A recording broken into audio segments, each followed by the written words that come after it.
বন্ধুরা, অনেক সময় এমন হয় আমাদের অনেক প্রিয় গাছের গোড়া প্রচুর বৃষ্টিতে নষ্ট হয়ে যায়। অনেক প্রচেষ্টা সত্ত্বেও আমাদের বহু বছরের প্রচেষ্টায় একটা সুন্দর বুশি কম্প্যাক্ট শেপ বা কোনো বনসাই যখন নষ্ট হয়ে যায়, তার গোড়ার বার্ক নষ্ট হয়ে গিয়ে, তখন সত্যি সেটা একজন বাগানির কাছে খুবই বেদনাদায়ক হয়। এরকম পরিস্থিতি অনেকেরই সম্মুখীন হতে হয়েছে।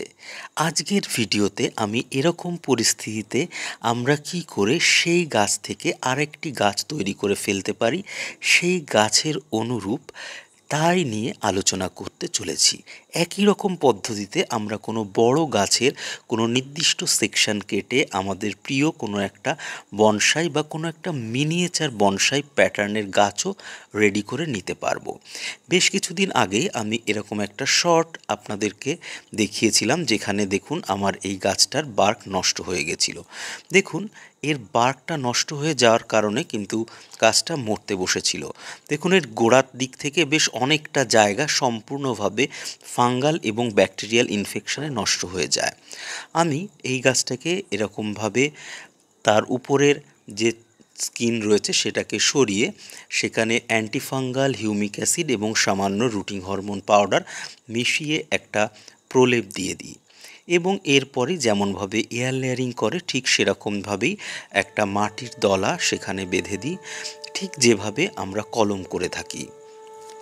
এই ধরনের কলম একটু বড় হবে, কারণ মেন গাছটা কিন্তু বেশ বড় এবং আমরা তার অনুরূপ গাছই তৈরি করব। দেখুন বন্ধুরা, 15 দিন পরে সেই গাছ থেকে নতুন কিন্তু শিকড় চলে এসছে এবং একদম সেই গাছেরই অনুরূপ আরেকটি গাছ আমরা পেতে চলেছি। এরকমভাবে আমাদের পুরনো কোনো বনসাই গাছ বা পুরনো কোনো বড় গাছকেও আমরা নতুন চারায় রূপান্তরিত করতে পারি। একই রকম পদ্ধতিতে দেখুন বন্ধুরা, আমার এই বড় গাছটা থেকে আমি 3টে বনসাই সেকশন কাটবো। এই গাছটা থেকে আমি 3টে আমার অনুরূপ বনসাই সেকশন আমি সিলেকশন করে রেখেছি। দেখুন, সেখানে আমি একইভাবে কলমও করে দিয়েছিলাম। এর ফলে দেখুন, একদম পুরো রেডি বনসাই আমরা পেয়ে যাব, একটা সুন্দর মিনিয়েচার বনসাই।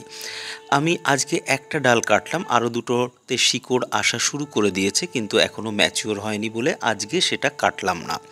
দেখুন বন্ধুরা, যেহেতু এই গাছগুলো অনেকটা বড় সেকশন দিয়ে করেছি, সেজন্যে এই ধরনের গাছের ক্ষেত্রে এই কলমটা কেটে নেওয়ার পর মাটির এরকম একটা বল করে আমরা ঘরের কোনো ছায়া জায়গায় রেখে দেব অন্তত 4-5 দিন। 4-5 দিন পর যখন বাইরে এরকম সুন্দর শিকড় চলে আসবে, তখন গাছটা কিন্তু রেডি হয়ে যাবে বড় পটে ট্রান্সফার বা একবারেই রোপণ করার জন্যে। দেখুন বন্ধুরা, 2-3 দিনের মধ্যেই কি সুন্দর শিকড় ছাড়তে শুরু করেছে, অর্থাৎ গাছটার শিকড় সম্পূর্ণভাবে অ্যাক্টিভ হয়ে গেছে। এখন আমরা চাইলে যে কোনো পটেই রিপোর্ট করে দিতে পারি। আমি এগুলোকে আপাতত 8 ইঞ্চি পটে রিপোর্ট করব এবং এরপর তাকে চাইলে বনসাই পটে 1 বছর পরে ট্রান্সফার করব, কারণ যেহেতু এখানে শিকড় সম্পূর্ণ নতুন, সেহেতু কিন্তু এর শিকড় শক্ত এবং মজবুত হতে বেশ সময় লাগবে। এরকমভাবে কিন্তু আমরা রেডিমেড বনসাই তৈরি করে নিতে পারি অনায়াসে।